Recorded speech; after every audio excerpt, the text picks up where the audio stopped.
दो, दोस्तों आज पेश है आलसी महाबली। सीता का बेटा कमलेश अत्यंत आलसी था।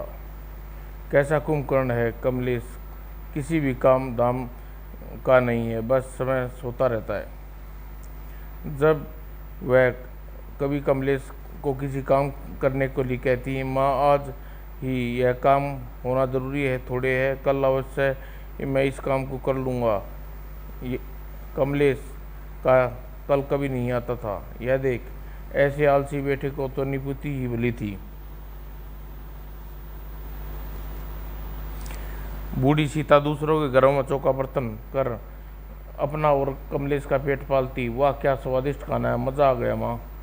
और जब कभी पड़ोसी उसे इस विषय में कुछ कहते, कमलेश तेरी बूढ़ी माँ अपने बूढ़े हाड़ों को पेल कर कामा कर तुझे खिलाती है, तू ज़रा भी दया नहीं आती। काका इसमें दया आने की क्या बात है, माँ इस समय अपना फर्ज पूरा कर रही है, और जब मेरा फर्ज करने का समय आएगा तो मैं अपना पूरा करूँगा।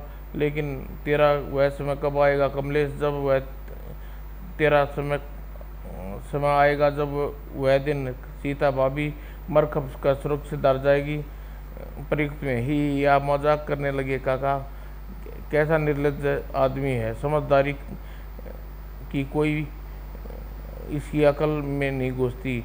और शाम को जब वह थकी हारी घर वापस लौटी, क्या महात्मा आज रात इसी घर में बसेरा कर सकता है माई। और आरती सीता लौटकर द्वार पर आई। महात्मन जी, मैं एक विधवा और गरीब स्त्री हूँ, आपका संस्कार मुझे प्रशंसा होगी। और सीता महात्मा को आदर सहित झोपड़े में ले आई। अरे माई यह कौन है, संध्या के समय सोया पड़ा है। संध्या का समय तो सोने का नहीं, अब तो पूजा अर्चना के समय होता है।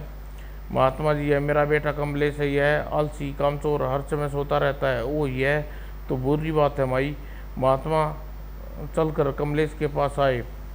माई देर तक कमलेश को अपलक घूरते रहने के पश्चात उकार भर के, यह क्या माजरा है महात्मा, मैं समझी नहीं आप किस माजरे की बात कर रही हैं। माई तेरा बेटा जानबूझकर आलसी कामचोर नहीं बना, इसके ऐसा बनाया गया है, ऐसा बनाया गया है। लेकिन किसने ऐसा बनाया है महात्मा, और क्यों बनाया है। अच्छा माई यह बता, तेरे पुत्र के गले में काले मोतियों की माला यह किसने गले में पहनाई। यह माला तो आज से 24 वर्ष पूर्व जब कमलेश 1 वर्ष का था, तब एक साधु ने कमलेश को यह पहनाई थी और कहा था यह माला जीवन भर कमलेश के दुखों को रक्षा करेगी। तो सुन माई, सारे झगड़े की जड़ है क्या। हाँ माई, मैंने अपनी सिद्धि से द्वारा इस साधु के विषय में सब कुछ जान लिया। वह कोई साधु नहीं, अपितु महामूर दैत्य था। यह आप क्या कह रहे हैं महात्मा। माई अब मैं तुम्हें विस्तार पूर्वक सारी बात सुनाता हूँ, सुनो। आज से 24 वर्ष पूर्व नील सागर के ऊपर वायु मंडल में रहने वाले नूर दैत्य को शुक्र की आराधना में लीन था। आंखें खोलो, तेरी पूजा से प्रसन्न हुआ। नूर ने आंखें खोली। ओह मैं धन्य हो गया, आज आप साक्षात दर्शन हो लिए। वर मांगो, क्या चाहिए। गुरुदेव मैं आपसे 2 चीज़ मांगना चाहता हूँ। एक तो यह कि मुझे नील सागर में अत्यंत प्रिय है, आज से इस सागर में मेरा अधिपत्य हो जाना चाहिए, ऐसा होगा नूर। दूसरे मैं अमर रहूं, कोई मुझे मार ना सके, ऐसा होना संभव है नूर।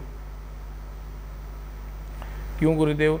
क्योंकि जिसके हाथों में तेरी मौत होगी वह विधाता ने लिख चुका है। वह सोनपुर के नगर में रहने वाला सीता नामक एक स्त्री की कोख से जन्म ले चुका है। उसके पिता का नाम देवेश है। अच्छा नूर, उसका नाम कमलेश है। वह केवल 1 वर्ष का है। तो क्या आपके आशीर्वाद के होते हुए मैं उस कमलेश के हाथों मारा जाऊंगा। विधाता ने यह तुम्हारे भाग्य में ऐसा ही लिखा नूर। ओह मैं विधाता के लिखे को बदलना चाहता हूँ गुरुदेव, ऐसा करना ठीक नहीं होगा नूर।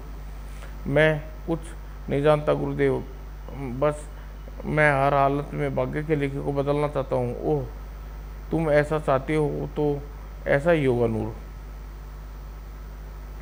अगले पल काले मोतियों की माला तुम सोनपुर में कमलेश के गले में पहना आओ, ऐसा करने से जाओ तुम्हारी इच्छा पूर्ण होगी। इस माला के विषय में तुम विस्तार से बताइए गुरुदेव। तो सुनो, यह माला धारण करने वाला कमलेश जीवन भर सदैव आलसी कामचोर बना रहेगा। और तुम ही बताओ कि आलसी कामचोर कमलेश से तुम कैसे मार पाएगा। वाह, यह तो माला बड़े काम की है। और नूर ने आशीर्वाद से शुक्राचार्य अदृश्य हो गए। नूर ने एक साधु का वेश धरा और काली माला को लेकर वह पृथ्वी की ओर सोनपुर की ओर चल दिया। सोनपुर के में अलग निरंजन, सीता और उसका पति तुरंत बाहर आए। कहिए बाबा, क्या चाहिए? साधु को क्या चाहिए? बेटी केवल एक चुटकी आटा। और सीता ने ऐसा ही किया। तत्पश्चात, तुम दोनों का बेटा है? हाँ साधु महाराज, इसे आशीर्वाद दीजिए। और साधु ने साधु रूपी नूर गुराचार्य की माला निकाली। आज से यह माला जीवन और बालक के सुखों दुखों की रक्षा करेगी। काम इतना आसान बन जाएगा, इसका आशा न थी। कहो माई, क्या 24 वर्ष पूर्व ऐसा ना घटा था? बिल्कुल ऐसा ही हुआ था महाराज। तभी कुछ सोचा और सीता चौक। क्या महात्मा वह साधु नूर का दैत्य था? हाँ माई, उसकी दी माला के कारण तेरा बेटा आलसी और कामचोर बना। ओह, तब तो मैं मनुष्य माला को अभी तोड़ देती हूँ। नहीं माई, भूल कर भी ऐसा गजब न करना। यह माला दिव्य शक्तियों से भरी हुई है। यदि इस प्रकार तोड़ा गया तो यह कमलेश का हित कर सकती है। ओ, तो फिर माला को गले से किस प्रकार निकाले महात्मा जी? इसके लिए तुम्हें पवित्र स्नान और दिव्य यज्ञ करना पड़ेगा। हमारे आश्रम में ही होगा, संभव है। ओह, तो आपके आश्रम में चलने के लिए तैयार हूँ महात्मा जी। ठीक है, कल कमलेश को लेकर अपने आश्रम में ले जाएंगे। कमलेश को आश्रम में जाना होगा, और नहीं तो क्या यज्ञ आहुति तो इसी ने देनी होगी। लेकिन अपने आलसीपन के कारण यह तो नगर से बाहर भी नहीं गया। कोई बात नहीं, हम अपनी शक्तियों द्वारा इसे कल नगर से बाहर ले चलेंगे माई। तब ठीक है। और अगले दिन, ओह, न चाहते हुए भी मैं महात्मा के पीछे पीछे जाने क्यों जा रहा हूँ। दूसरे और कमलेश नगर के बाहर लेकर महात्मा जी अपने असंभव को संभव कर दिखाया। आश्रम में पहुंचते ही बहुत थक गया हूँ। इतनी दूर चल कर आने से मुझे इतनी मेहनत करनी पड़ी। और महात्मा ने उसी समय दिव्य युग आयोजन किया। कमलेश उस यज्ञ में आयति दी। और तत्पश्चात कमलेश मोतियों की माला की वेदी से लिपटी लपटों के बीच फेंक दिया। कमलेश, मेरे बेटे, तुझे क्या हो गया है? घबराओ नहीं माई, कुछ पल बाद कमलेश को होश आ जाएगा। होश में आने के बाद यह माला का प्रभाव से मुक्त हो चुका होगा। सिर दी। ओ, कमलेश ने आंखें खोल दी। मैंने कहा था ना, मुझे क्या हो गया? तुम्हें कुछ नहीं हुआ कमलेश, तुम भले चंगे हो। महात्मा सीता को की ओर देखा। बेटा, अब तुम्हारा आलसपन और कामचोर नहीं रहे। यह सब आपके प्रयास से संभव हो चुका महात्मा जी। मैं एक माध्यम था माई, मेरे हाथों पुण्य काम होना लिखा था, सो हो गया। अब मेरी बात ध्यान से सुनो। तुम्हारे बेटे के भाग्य में लिखा हुआ है, इसके हाथों सिर दी एक दैत्य की मृत्यु होगी। राजकुमारी के साथ इसका विवाह होगा। तुम्हारा बेटा सिरदी राजा बनेगा। वो मेरा बेटे के भाग्य इतना अच्छा है माई। यज्ञवेदी से उठता हुआ पवित्र धुआं कमलेश के शरीर में रच बस गया है। इसके फलस्वरूप इसका शरीर पत्थर की तरह कठोर हो गया है। नूर दैत्य इसके प्रहारों से इसके उदर शरीर पर कोई असर नहीं होगा। महात्मा ने कमलेश के पास गए। यह रुद्राक्ष की माला भूलकर भी अपने गले से न उतारना। जब तक यह माला तुम्हारे गले में रहेगी, तुम्हारा कोई बाल भी बाका नहीं कर सकेगा। तब महात्मा ने प्रणाम कर माँ बेटे सोनपुर की ओर चल पड़े। सोनपुर पहुंचकर, माँ एक बात बता, मैं स्वर्गीय पिता क्या कार्य करते थे? वे सूखे मेवे के व्यापारी थे बेटे। जलपोत से माल भरकर वे दूसरे नगरों में उचित मूल्य पे बेचते थे। मैं भी यही कार्य करूँगा माँ। और सीता ने किसी तरह थोड़े धन का जुगाड़ किया। धन के कमलेश ने सूखे मेवे खरीद कर जलपोत भरे और व्यापारी की यात्रा पर निकल पड़ा। भगवान मेरे बेटे का जीवन की प्रथम बार व्यापार करने निकला है। व्यापार में सफलता व रक्षा करना। और सिरदी जलपोत उसकी नज़रों से ओझल हो गया। तब वह भारी मन से लौट गई। दूसरी ओर कमलेश जलपोत का सफर आगे बढ़ा जा रहा था। वह एक राह में जलपोत मिला और उसके मालिक ने कमलेश से कहा, तुम्हारे जलपोत गलत दिशा में जा रहा है भाई, दशा को नीले सागर की ओर जाती है। वह तो यह नील सागर, घबराना कैसा, शायद पहली बार यात्रा कर रहे हो नील सागर, तभी तुम नहीं जानते हो नील सागर में नूर दैत्य का कब्जा है और जलपोत गुजरता है। नूर दैत्य उस जलपोत को तहस नहस कर सागर में डुबो देता है। जलपोत के मानवों को चबा चबा के खा जाता है। यदि मेरा भाग्य में ऐसा लिखा है तो ऐसा ही सही। और कमलेश ने उसी दिशा में अपना जलपोत जारी रखा। कोई सिरफरा लगता है, समझाने से भी नहीं समझा, मौत के मुंह में जा रहा है। और दूसरी ओर लगता है कोई जलपोत नील सागर की ओर आ रहा है। किसकी सामत आई आज। जैसे ही कमलेश जलपोत के नील सागर में पहुंचा, शेर दी आ जलपोत बुरी तरह डगमगाया। हा हा। कुछ देर बाद जलपोत से तिर हुआ, कौन हो तुम? नील सागर में प्रवेश करने के तुम्हारी हिम्मत कैसे हुई? जानते नहीं नील सागर पर मेरा कब्जा है। मेरा नाम कमलेश है, मैं सोनपुर का निवासी हूँ। क्या तुम्हारा नाम कमलेश है? तुम सोनपुर के नगर में रहते हो? बिल्कुल ठीक सुना तुमने। तुम्हारे माता का नाम क्या है? मेरे माता का नाम देवेश और माता का नाम सीता है। यह तो वही छोकरा है, परसों पूर्व मैंने इसके गले में काले मोतियों की माला पहना कर आया था। चूँकि इसने मेरे गुरु ने दी हुई काले मोतियों की माला पहन रखी है, इसलिए इसे खतरे की कोई बात नहीं है। निडर होकर मुझसे मज़ा चकाना चाहिए। यह सोच कमलेश, तू नील सागर में अपनी मौत को बुलावा दिया है, इसलिए मरने के लिए तैयार हो जा। और अगले ही पल धड़ाक कमलेश ने जो ही अपने स्थान पर खड़ा रहा, अरे मेरे वज्र जैसे प्रहार से भी इसको कुछ असर नहीं हुआ।